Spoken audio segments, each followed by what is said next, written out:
चञ्चल जलधितरङ्गा तव शुभ नामे जागे तव शुभ आशीष मांगे गाहे तव जय गाथा जनगण मंगलदायक जय हे भारत भाग्य विधाता जय हे जय हे जय हे जय जय जय जय हे।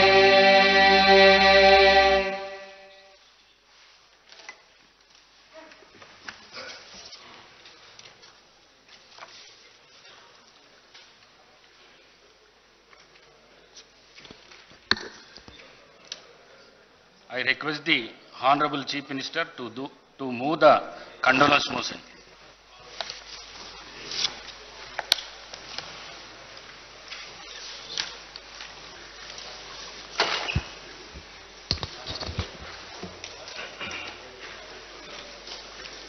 అధ్యక్ష, తమరి అనుమతితో ఈ సంతాప తీర్మానాన్ని ప్రతిపాదిస్తున్నాను. తెలంగాణ శాసనసభ సభ్యులు శ్రీ మాగంటి గోపీనాథ్ గారి మృతి పట్ల ఈ సభ తన తీవ్ర సంతాపాన్ని వ్యక్తం చేస్తూ శోకార్తులైన వారి కుటుంబ సభ్యులకు ప్రగాఢ సానుభూతి తెలియజేస్తున్నాను. అధ్యక్ష, మనందరికీ దాదాపు ఈ సభలో ఉన్న చాలామంది సభ్యులకు, ముఖ్యంగా హైదరాబాద్ నగరంలో నివసించిన వాళ్లకు, చదువుకున్న వాళ్లకు, చిన్న వయసు నుంచే మాగంటి గోపీనాథ్ గారు మిత్రుడు. 1963లో జన్మించిన మాగంటి గోపీనాథ్ గారు విద్యార్థి రాజకీయాలలో చురుగ్గా ఉండడమే కాకుండా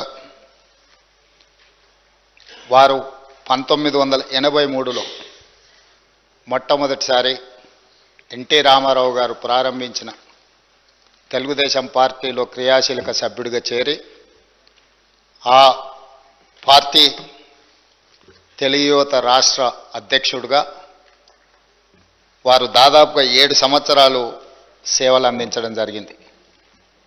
1985 నుంచి 1992 వరకు తెలుగు యువత అధ్యక్షుడిగా, ఎన్టీ రామారావు గారి యొక్క పరమ భక్తుడిగా,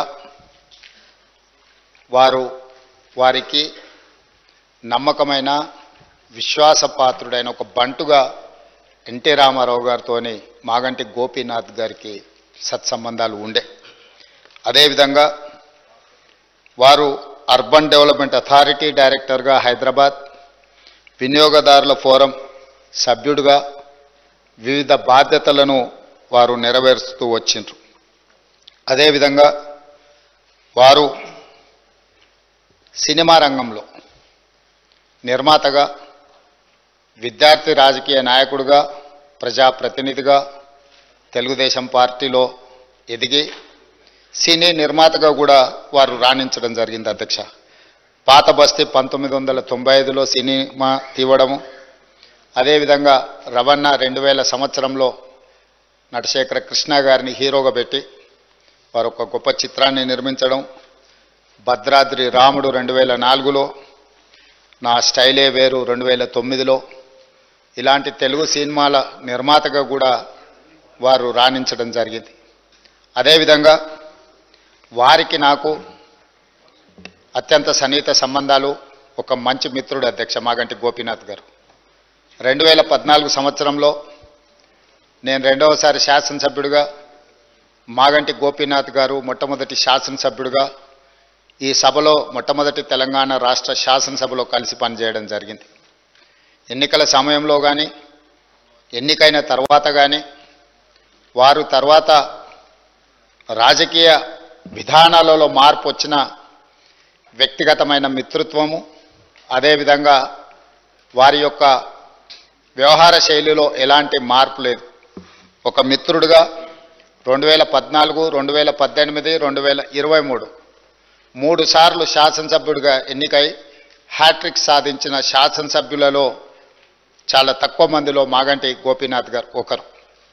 ఈరోజు అనుకోని పరిస్థితుల్లో వారు అకాల మరణం చెందడం ఈ సభలో ఉన్న సభ్యులకే కాదు, వారి కుటుంబానికి, జంట నగరాలలో పేదలకు వారి లేని లోటు ఈరోజు మనందరం చూస్తున్నాం.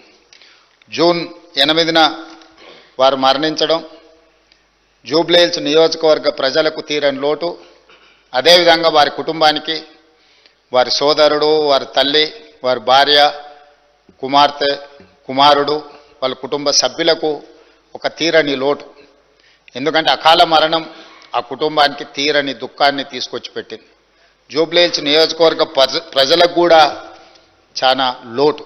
ఎందుకంటే సౌమ్యుడు, మితభాషి మాగంటి గోపి. వారు చాలా తక్కువ మాట్లాడతారు.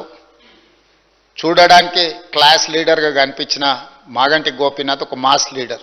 జూబ్లీహిల్స్ ప్రాంతంలో ఉండే, ఆ నియోజకవర్గంలో ఉండే బస్తీలలో పేదలతో వారికి ఉన్న సన్నిహిత సంబంధాలే, రాజకీయాల పరిస్థితులు ఆటుపోట్లు ఉన్న 3 సార్లు శాసనసభ్యుడిగా ఎన్నికై ఆ ప్రాంత ప్రజలకు వారు సేవలు అందించడం జరిగింది. ఈరోజు ఈ సభ వారి కుటుంబానికి మనందరం అండగా నిలబడాలి. అదేవిధంగా వారి ఆత్మకు శాంతి చేకూరాలి. అలాంటి అరుదైన ప్రజాసేవలో ఉన్న ప్రజాప్రతినిధులు కోల్పోవడము మనందరికీ తీరని లోటు. అందుకే తమరి అనుమతితో ఈ శాసనసభలో ఈ సంతాప తీర్మానాన్ని ప్రవేశపెట్టడమే కాకుండా ఆ కుటుంబానికి ప్రగాఢమైన సానుభూతి తెలియజేస్తూ వారి ఆత్మకు శాంతి చేకూరాలి అని భగవంతుడిని ప్రార్థిస్తూ తమరి దగ్గర సెలవు తీసుకుంటున్నాను అధ్యక్ష.